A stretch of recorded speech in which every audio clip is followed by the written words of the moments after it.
Okay, पहले और दूसरे इतिहास पे मुड़ेंगे और यहाँ पर हम क्लास को कंटिन्यू करेंगे। पहला और दूसरा इतिहास वो समय है जहाँ पर यरूशलेम के गिरने से लेकर एजरा और उसके वापस आने तक, यहूदियों के वापस आने तक का समय है यहाँ पे। और राजाओं की किताब और ऐतिहासिक किताबों के बीच में, क्रॉनिकल्स के अंदर दो अलग अलग क्यों है ये दो किताबें हैं, पहला राजा दूसरा राजा, पहला इतिहास दूसरा इतिहास, बातें ऑलमोस्ट सब सेम है, तो दो क्यों? ओके, सो हमको जानना जरूरी है। पहले और दूसरा इतिहास लिखा है एजरा ने, ओके, और दूसरे इतिहास की आखिरी के जो शब्द हैं और एजरा की किताब की शुरुआत के जो शब्द हैं वो सेम टू सेम है। राजा लिखी गई है बंदवाई में कैसे पहुंचे, उसका मकसद ये था कि ऐतिहासिक रूप से दिखाना था कि इज़राइल और यरूशलेम और जूडा किस तरह से बंदवाई में पहुंचे, किस वजह से पाप और परमेश्वर से मुड़ने की वजह से उनको बंदवाई में भेजा गया। ऐतिहासिक किताबें बाद में इसलिए लिखी गई हैं कि जब वो लोग वापस आए तो उसके बाद ये किताबें लिखी गई हैं। इतिहास सेम है,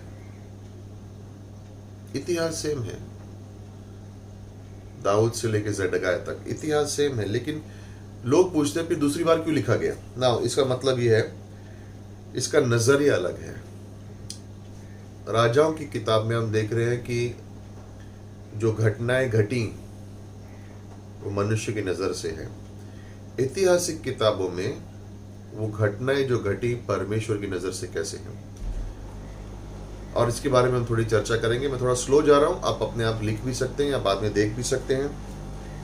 ऐतिहासिक किताबों में दाऊद के वंश के ऊपर ध्यान दिया गया, डेविड की वंशावली पे ध्यान है, और किसी के बारे में ध्यान नहीं है, दाऊद की वंशावली में ध्यान है। क्योंकि सच्ची मुद्दा क्या है, जब वो लोग बंदवाई से वापस आएंगे तो सच्ची मुद्दा क्या है? परमेश्वर देश का राजा बने, उसको फिर से स्थापित करना है कि परमेश्वर इस देश का राजा है।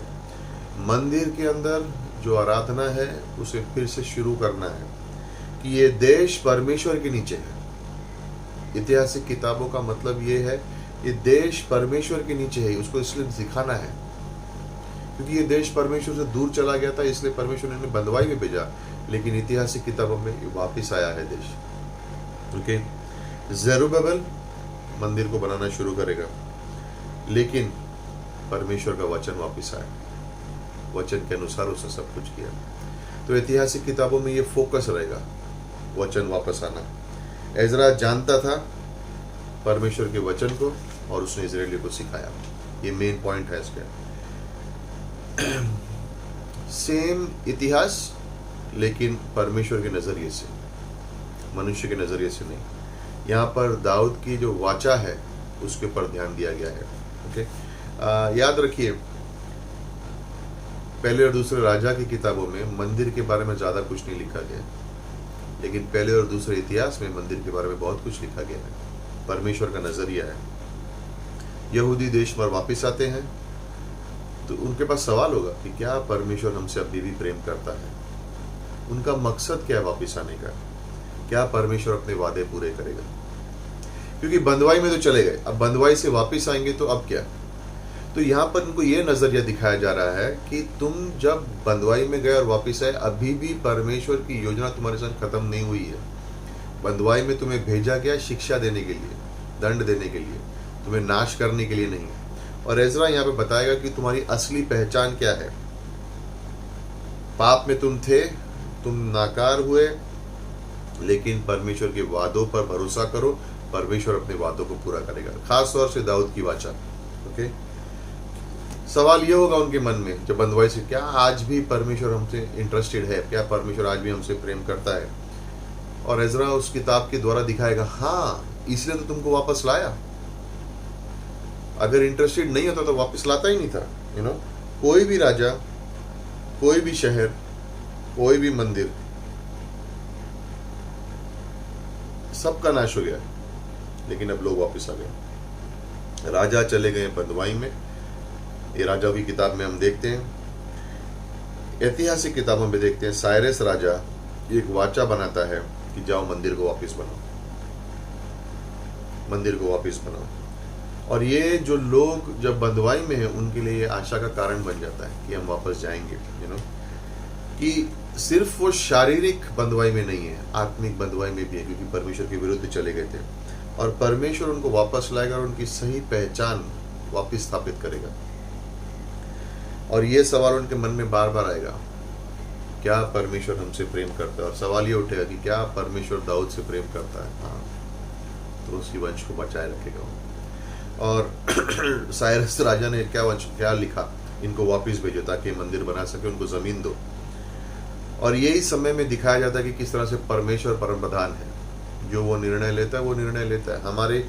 हम परमेश्वर के निर्णय जो चलते हैं और किस तरह से वो निर्णय लेता है हमें पता नहीं, लेकिन हम जानते हैं परमेश्वर परम प्रधान है और वो सब कुछ करता है जो उसे जिस तरह से उसे पसंद है। और इसलिए कुछ चीज़ें देखेंगी जो राजाओं में है, आपको ऐतिहासिक किताबों में नहीं दिखेगी, या फर्क दिखेगा कि सेम टू सेम नहीं, अलग अलग लग रहा है। क्यों? क्योंकि एक किताब में मनुष्य का नज़रिया है, दूसरे में परमेश्वर का नज़रिया। उदाहरण के तौर पर सॉल के बारे में हम देखते हैं राजाओं की किताब में कि उसने अपने आप को मार दिया, लेकिन जब ऐतिहासिक किताबों पढ़ोगे, पहले इतिहास 9 में आई थिंक, उसमें लिखा कि परमेश्वर ने उसको मार दिया। परमेश्वर का नज़रिया है, तो अलग अलग लिखा है। इतिहास सेम है, लेकिन एक परमेश्वर की नज़र से है, एक मनुष्य की नज़र से है। ओके, यिर्मयाह 25:11 में लिखा था कि बंधुआई में 70 वर्ष रहेंगे यहूदी, उसके बाद वो छोड़ दिए जाएंगे और परमेश्वर अब उनको फिर से एक नई पहचान देगा। क्यों? क्योंकि परमेश्वर उनसे प्रेम करेगा, क्योंकि दाऊद की वंशावली आगे बढ़ेगी, दाऊद की वंशावली आगे बढ़ेगी। हिजकिय्याह से के बाद कोई भी राजा नहीं है, अगला राजा जो आएगा वो होगा मसीहा, यीशु मसीह। कब आएगा? पहले आगमन में नहीं, दूसरे आगमन में, 1000 वर्ष के राज्य में। अब ज़ेडकिय्याह के बाद सीधा राजा जो यरूशलेम पर, इजराइल पर राज करेगा, यरूशलेम पर राज करेगा, वो होगा यीशु मसीह 1000 वर्ष के राज्य में। अब उनके पर कोई भी राजा नहीं होगा, परमेश्वर के वचन के अनुसार उनको चलना होगा। और यहाँ पे दिखाया जाएगा कि सच्चे परमेश्वर को जानना जरूरी है, कि अपने जो फेलियर है उसमें नहीं जीना है, लेकिन परमेश्वर के वादों के अनुसार जीना है। परमेश्वर दाऊद से प्रेम करता है, उससे वाचा बांधी कि उसका वंश हमेशा के लिए चलता रहेगा। और यहाँ पे इसलिए परमेश्वर यरूशलेम में यहूदियों को वापस लेकर आता है, क्योंकि उसने दाऊद के संग वाचा बांधी है।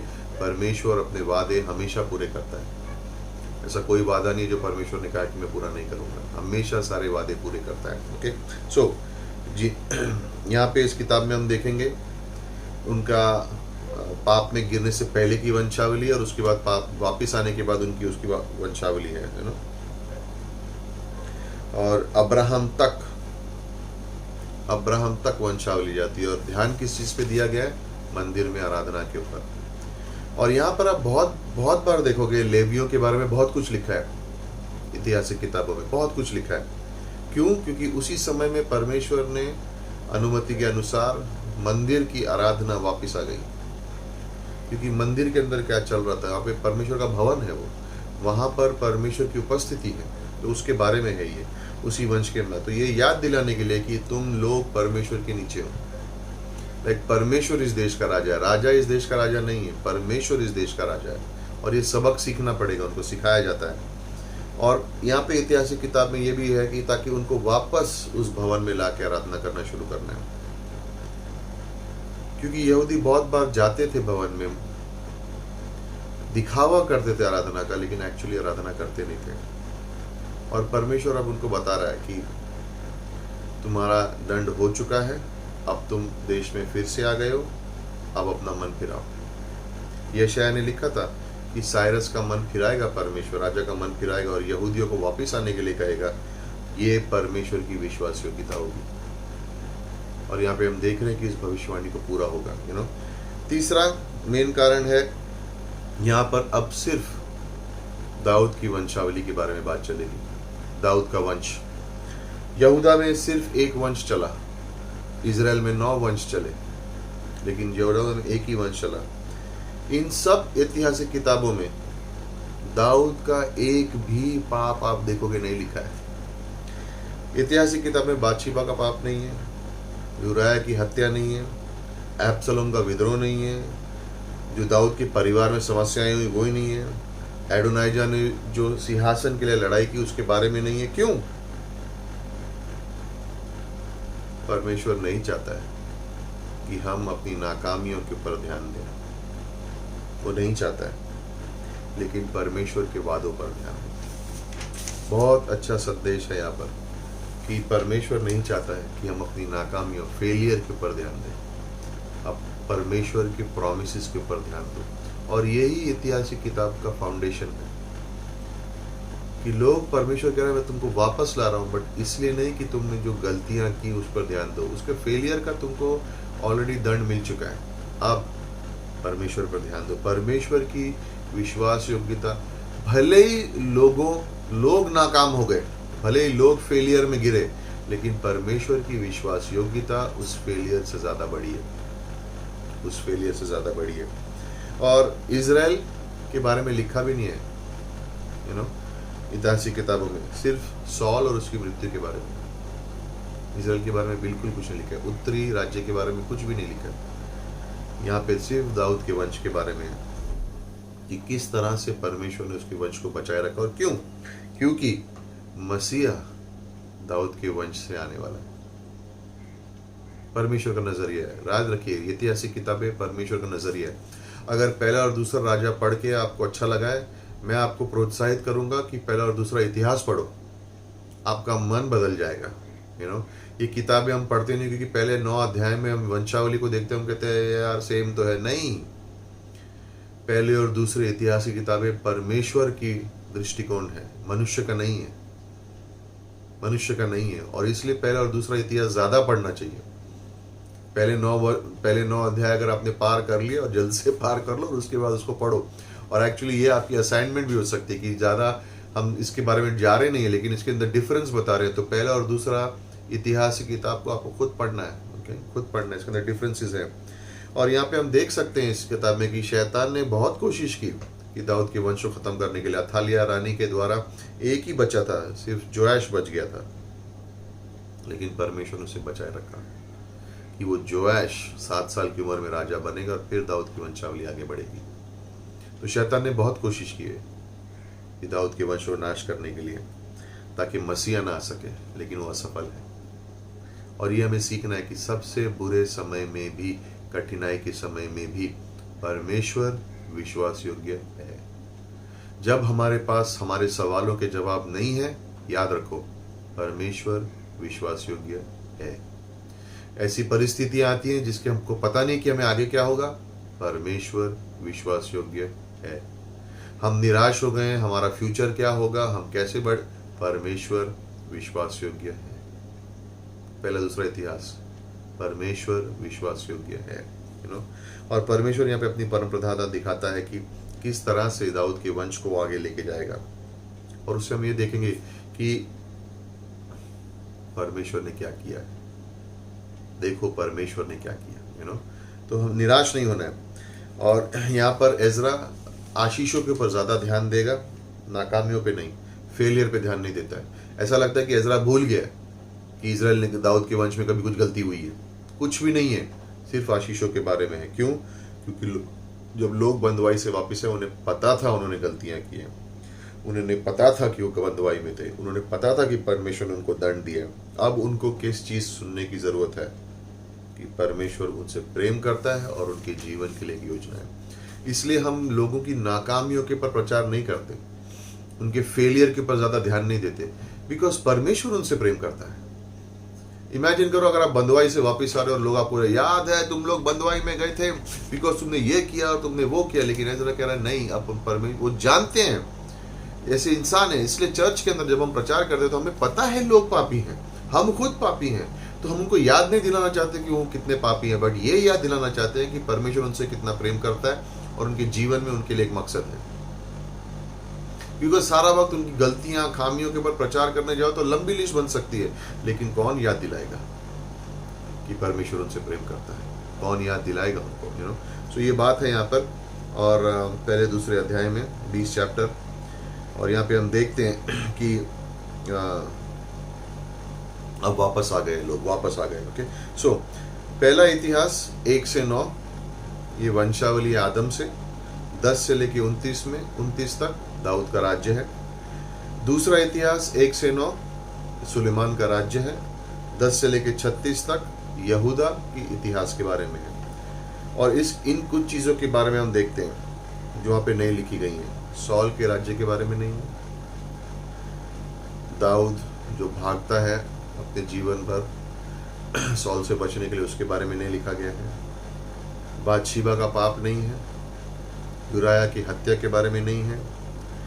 दाऊद का अब्सलोम के संग जो युद्ध है, जो लड़ाई होती है, उसके बारे में कोई डिटेल नहीं है। अब्सलोम का जो विद्रोह है उसके बारे में कुछ नहीं लिखा गया है। एडोनाइजा जो कोशिश करता है राज्य हासिल करने के लिए, उसके बारे में नहीं लिखा गया है। सुलेमान की विवाह फिरौन की पुत्री के संग, उसके बारे में नहीं लिखा गया है, जिसकी वजह से वो मूर्ति पूजा में गया, उसके बारे में ऐतिहासिक किताबों में उसके बारे में नहीं लिखा गया है। सुलेमान के महल के बारे में कुछ भी नहीं है। फोकस परमेश्वर के मंदिर पर है। इजराइल उत्तरी राज्य के बारे में कुछ भी नहीं है। फोकस इजराइल पर नहीं है। सुलेमान के महल पर नहीं है, परमेश्वर के भवन पर है, क्योंकि परमेश्वर का नजरिया है। परमेश्वर का नजरिया, इन चीजों के ऊपर ध्यान दिया गया है। कौन सी ऐसी चीजें जो जोड़ी गई हैं? मंदिर पर ज्यादा ध्यान दिया गया है, परमेश्वर के भवन पर ज्यादा ध्यान दिया गया है। उसकी सारी महिमा के बारे में बताया गया, जो राजाओं की किताब में हम नहीं देखते, बट ऐतिहासिक किताबों में दिखती है। दाऊद के वंशावली पर ज्यादा ध्यान दिया गया है। ओके, वंशावली एक के बाद एक लिखी गई ना, याद रखिए ये वंशावली बहुत महत्वपूर्ण थी। दूसरे इतिहास, एक्चुअली अगर आप इतिहास के अनुसार देखो तो पुराने नियम की आखिरी किताबें पहला और दूसरा इतिहास है। ये वंशावली इंपॉर्टेंट क्यों है? क्योंकि जब यीशु मसीह आएंगे 400 वर्ष के बाद, तो लोग मंदिर में जाएंगे, इन वंशावलियों को संभाल के रखा गया होगा, क्योंकि मंदिर के अंदर ये वंशावलियां पड़ी थी। तो जब यीशु मसीह आएगा और कहेगा कि मैं परमेश्वर का पुत्र हूं, मैं मसीहा हूं, तो लोग जाके इनकी वंशावली को चेक करेंगे, क्या ये सच में अब्राहम के दाऊद के वंश से है, और उनको पता चलेगा कि हाँ करेक्ट है, यीशु मसीह जो कह रहा है वो सही है। क्योंकि इस वंशावली के आधार पर पता चलेगा कि यीशु मसीह है कि नहीं। याद रखिए नए नियम में कभी भी किसी ने दाऊद की परमेश्वर यीशु मसीह की वंशावली के ऊपर सवाल नहीं उठाया, क्या तुम दाऊद के वंश के हो, क्या तुम अब्राहम से हो? नहीं, किसी ने नहीं पूछा, किसी ने नहीं पूछा। क्यों? क्योंकि ये सब इतिहास में लिखा हुआ था, ये ऐतिहासिक किताबें में लिखा हुआ है। ये वंशावली बहुत इंपॉर्टेंट है। 70वें वर्ष में सब कुछ नाश हो गया, सारी वंशावली नाश हो गई। क्यों? क्योंकि देश ने अपने मसीहा को स्वीकारा नहीं, इसलिए सारी वंशावली को नाश कर दिया गया। उन्होंने स्वीकारा नहीं परमेश्वर को, लेकिन तब तक परमेश्वर ने इस वंशावली को बचाए रखा है। तो ये मत सोचिए वंशावली फिर से क्यों है, जीनियोलॉजी क्यों है। इसलिए कि जब मसीहा आएगा, लोग जब झांक के देखेंगे वंशावली में, कहेंगे हाँ ये परमेश्वर का पुत्र है, यही हमारा मसीहा है। लेकिन अफसोस यहूदी ने उसको नकार दिया। तो ये चीजें जोड़ी गई हैं। रिकॉर्ड ज्यादातर सेम है, लेकिन कुछ डिटेल्स अलग अलग करके लिखी गई हैं। मकसद ये है लोगों को दिखाने के लिए कि परमेश्वर ने अभी भी तुम्हारे ऊपर आशा नहीं छोड़ी। ओके, सो पहले और दूसरे इतिहास के बारे में यही है। क्लास छोटी क्लास है, इसके बारे में हम यहाँ पे क्लास क्लोज करेंगे। और मैं ये उम्मीद करता हूँ कि आप लोग अब फर्स्ट और सेकंड इतिहास की किताब को पढ़ें और उसके अंदर जो डिफरेंसेस है देखें। कुछ सवाल या जवाब होंगे तो हम आपस में इसके बारे में डिस्कस कर सकते हैं, और क्लास को हम यहीं पे रोकेंगे। ओके, सो आइए प्रार्थना करें। परमेश्वर धन्यवाद इस सेमेस्टर के लिए और इस क्लास के लिए जो आपने हमें दिया है, सिखाया है। धन्यवाद देते हैं यीशु कि इसकी वजह से हम सीख सके और आगे आपके वचनों में बढ़ सके। धन्यवाद फिर से एक बार यीशु मसीह के नाम से मांगते हैं, आमीन।